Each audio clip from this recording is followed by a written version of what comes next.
Salut à tous, aujourd'hui je me trouve à Saint-Pierre-de-Salerne dans l'Eure, près de Brionne, et je vais vous faire découvrir une épice rare et chère, le safran. Et je suis avec Myriam. Myriam, pourquoi avoir fait du safran en Normandie? Parce que j'habite en Normandie. C'est une très bonne raison, merci. Et voilà, c'est fini. J'habite en Normandie et c'est vrai que depuis peu finalement, je cherchais un projet de reconversion professionnelle. Je travaillais dans les médias autrefois. Je voulais retourner à ma vie, celle que j'ai connue. Ma maman, ma grand-mère étaient agricultrices. Je voulais exploiter des terres qui sont les miennes. Autour de vous, vous avez 6 hectares de terrain. Ça peut paraître beaucoup, mais en fait c'est assez peu. C'est peu, oui, pour une exploitation. Pour une exploitation agricole. Donc j'ai cherché vraiment une agriculture avec une haute valeur ajoutée. Comme vous l'avez dit, le safran c'est l'épice la plus chère au monde aujourd'hui. Il n'y a rien de plus cher. Donc ça me permettait d'exploiter et de vivre de ma culture sur cette terre-là. Et une amie m'avait offert un livre de Pierre Ocante qui expliquait que le safran, on le rangeait dans les épices et que de ce fait, on pensait qu'on le cultivait que dans les pays exotiques, alors qu'il n'en était rien puisque la France a été le premier producteur de safran au monde au Moyen-Âge. Donc moi, ça m'amusait énormément de faire revivre aussi la culture du safran en Normandie. Puis je suis passionnée de cuisine et de gastronomie, alors c'est sûr que... Mais notamment en Normandie, en plus, Voilà. c'est une grosse production normande avant. Oui, au XVIIe siècle, on dit que la seconde plus grande safranerie de France était à Caen. Et puis quand Colbert s'est décidé à taxer le commerce du safran, parce qu'évidemment ça coûte cher, donc ça pouvait rapporter gros, il a nommé une quinzaine d'inspecteurs partout en France et le premier à être nommé a été nommé à Rouen. Ah bah alors ça veut dire que il y en a pas mal. Alors ce sont ces petites fleurs là qu'on voit dans ce... Alors ça c'est une safranerie. Ça c'est alors il y a débat. Hein. C'est une safranière ou une safranerie. Moi j'aime bien dire une safranerie comme on pourrait dire une palmeraie qui est le lieu où on cultive le safran. Et la safranière c'est c'est le métier de safranier. Mais il y a des gens qui appellent ça aussi, on peut l'appeler aussi une safranière. Comment ça pousse? Alors parce que là tu as un petit... Alors oui, ça c'est en fait ce par quoi tout commence. Le bulbe de safran. Donc c'est un crocus sativus qui pousse un petit peu à la différence du crocus d'ornement que je vais planter en juillet-août, donc en été, pour fleurir à l'automne. Alors que le crocus qu'on a l'habitude d'avoir dans nos jardins, c'est le contraire. Hein, donc là, je l'ai planté, moi, à 25 cm de profondeur pour le protéger quand même du froid. Et puis, dès que la pluie en fait, et le froid sont arrivés, en fait, à 15-16 degrés de température, le bulbe de safran va commencer à prendre racine. Et puis, les fleurs, elles, par contre, elles vont sortir à 7-8 degrés de température en terre. Ce qui explique qu'aujourd'hui, on a très peu de fleurs. Là, je suis en chômage météo. Parce qu'il fait chaud, alors que normalement, ça pousse quand il fait froid. En fait. Exactement. Il me faudrait des nuits. Là, j'espère que... Alors, je sais que tout le monde va me détester pour le dire, mais j'espère quand même que les températures vont redescendre, qu'on va retrouver des températures de saison pour que les fleurs qui ne sont pas encore sorties de terre puissent fleurir avant la fin de la saison. Hein, on cueille pendant 6 semaines, donc on est bientôt en fin de saison. 6 semaines bientôt en fin de saison, on va se retrouver juste après pour une autre séquence parce qu'il y a encore plein de choses à découvrir sur cette épice assez incroyable que moi je ne connaissais pas du tout. Donc on va se retrouver tout à l'heure pour continuer cette découverte ensemble. Et oui, à Saint-Pierre-de-Salerne, on sait se rendre beau avec le safran, la fleur la plus chère du monde, c'est ça? Oui, ça vous va bien. Ça me va comme un gant, je suis d'accord. C'est la fleur ou c'est l'épice la plus chère du monde? C'est l'épice la plus chère au monde parce qu'en fait, à l'état de fleur, on l'a senti tout à l'heure, ça ne sent pas grand-chose, c'est pas encore une épice. Hein, en fait, et c'est la plus chère au monde. Oui, pourquoi? Pourquoi? Pas tellement... Ce qui coûte cher en fait pour un safranier, le seul investissement fondamentalement, c'est l'achat des bulbes. Donc ça, on achète des bulbes, mais c'est un achat que vous faites au début. Après, le bulbe, il va se reproduire et va se démultiplier. Les outils dont vous avez besoin, puisque tout se fait à la main, la plantation des rangs, la récolte va se faire à la main, l'entretien va se faire à la main. Donc tout ça, ça coûte très peu cher. Enfin, vous n'avez pas d'investissement, il n'y a pas besoin de mécaniser. Le bulbe, il se multiplie en fait. En fait, le bulbe, là vous avez ici les bulbes qui ont été plantés. Donc on aurait pu se contenter d'une petite, je vous l'ai ramené, si jamais vous vouliez vous essayer à... Alors oui, mais c'est pas obligé. Voilà, donc ça c'est une houe à défricher. Bon, moi je dois dire que je ne plante plus avec la houe à défricher, j'ai adapté un buteur à pommes de terre qui me permet de creuser des sillons. Donc là, les bulbes, on les a plantés à 25 cm de profondeur pour les protéger du froid déjà, dans un premier temps, mais surtout parce que la fleur, donc celle-ci, il a été planté, ici on a planté il y a déjà 3 ans. Donc là, on va cueillir la fleur et les bulbes le bulbe qui est en dessous, donc qui est on avait présenté tout Ouais. à l'heure. Donc ce bulbe-là, en fait, une fois qu'il aura donné toutes ses fleurs pendant la récolte, va se laisser dessécher. Hein, et donc le bulbe père va mourir purement et simplement, mais il va donner naissance à des petits bulbilles. Oh, c'est sympa C'est ça. mignon comme Oui. tout. Hein. Voilà. Donc on va avoir en fait des petits bulbes qui vont naître au-dessus du bulbe. Et je vais les laisser en terre donc, sur cette planche pendant 4 ans. Donc ce qui veut dire que tous les ans je vais perdre 2 cm. Donc mes petits bulbilles vont commencer à affleurer la terre et être plus fragiles. Fragiles au froid évidemment. Et puis fragiles au seul instrument que je vais utiliser ici pour entretenir ma safraneraie qui sera la binette. Hein, puisque Alors là, la binette, c'est... voilà, la binette c'est ça. Ah mais... bah oui, non pas du tout. Bon, Alors, celle-ci j'ai encore, goût je peux. Alors, le problème du... je vais pas biner maintenant. Non, ne binons pas maintenant, ça ne sert à rien. Mais le problème, c'est que en fait, comme mes bulbes se démultiplient, enfin se reproduisent par démultiplication, mon rang, ma touffe s'élargit.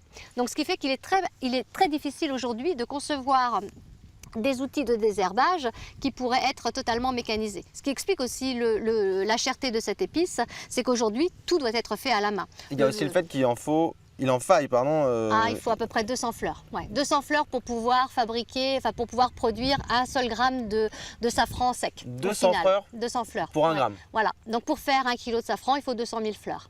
Voilà, donc vous l'aurez compris, ce n'est pas évident de faire du safran.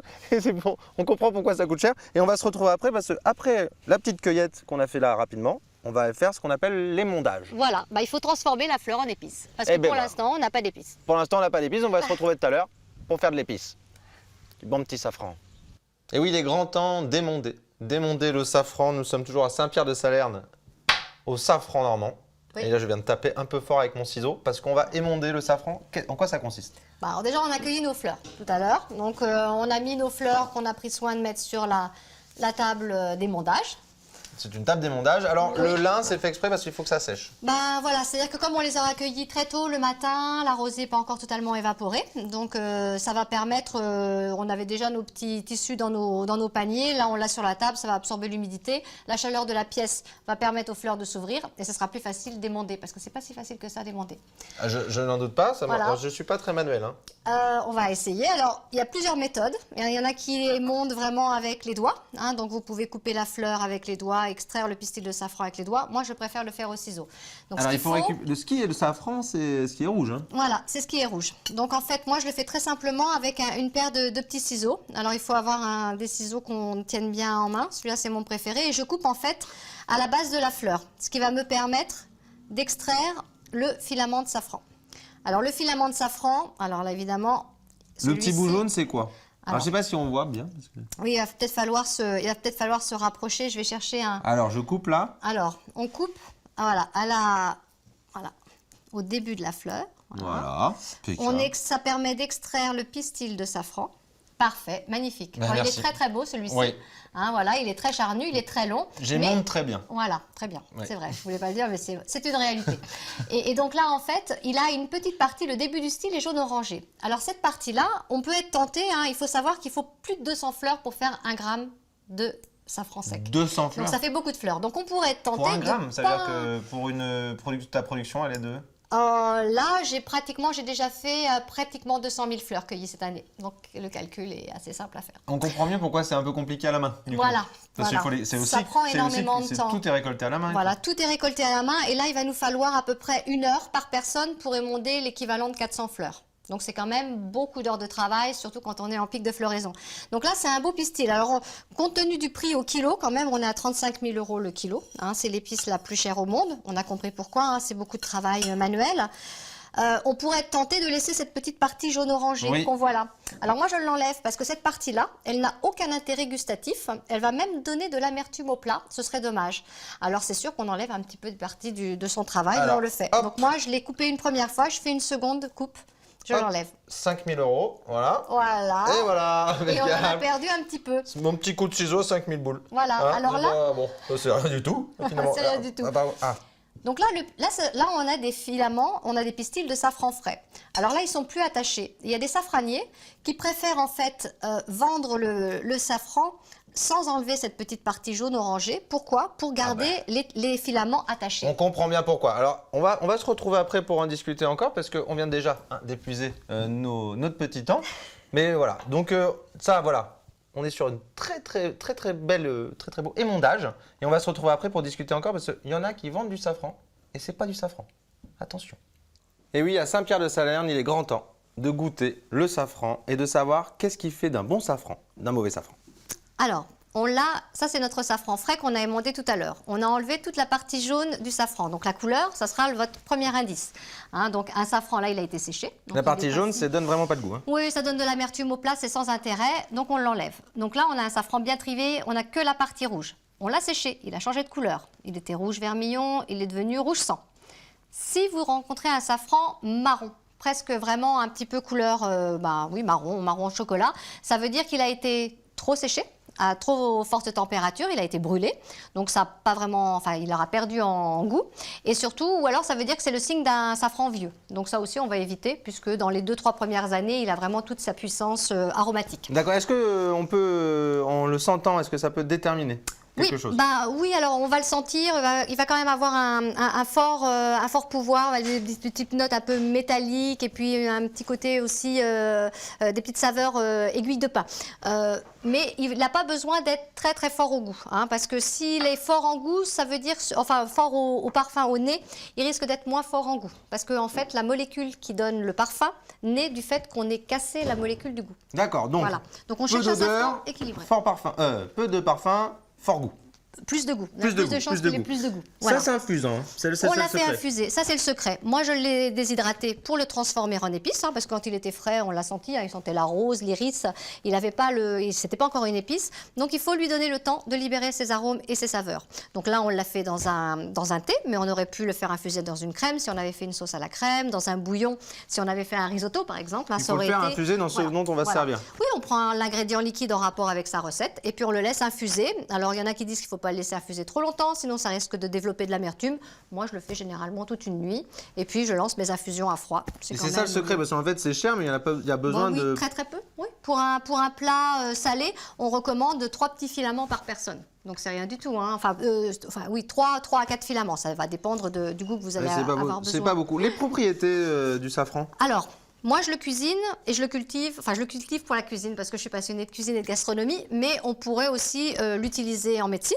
Hein, à dose médicamenteuse, c'est un antidépresseur naturel. On l'appelle l'épice de la joie. C'est vrai que je me sens très joyeux depuis tout à l'heure. On se sent beaucoup mieux. Non, c'est vrai, et puis, il stimule la digestion. C'est un analgésique aussi. Il faut savoir qu'on l'a utilisé pour ses propriétés pharmaceutiques avant de l'utiliser comme condiment en cuisine. Hein. D'accord. Alors là, je reviens sur cette petite recette. Oui. C'était de la crème, c'était du beurre. C'était du beurre. De la ciboulette. De l'échalote. L'échalote. On a fait un beurre que je vais goûter parce que c'est la fin. On a fini. Alors je vais goûter. Est-ce que tu peux me faire une petite tranche? Mais bien sûr. Voilà. Voilà. C'est beau. C'est beau. Et c'est bon. Eh bien c'est bon, je vais goûter. Voilà. Et je vais faire un petit au revoir, la bouche pleine, parce que je trouve ça un petit peu élégant. Hein? C'est bon? C'est très bon. C'est très bon. Hein? J'espère que ça vous aura plu cette découverte. Vous aurez appris à choisir du bon safran, du safran français, du safran normand. Je vous dis à bientôt et moi je vais finir une petite tartine. Voilà. C'est vrai que c'est le bonheur. Ah, je vois le safran.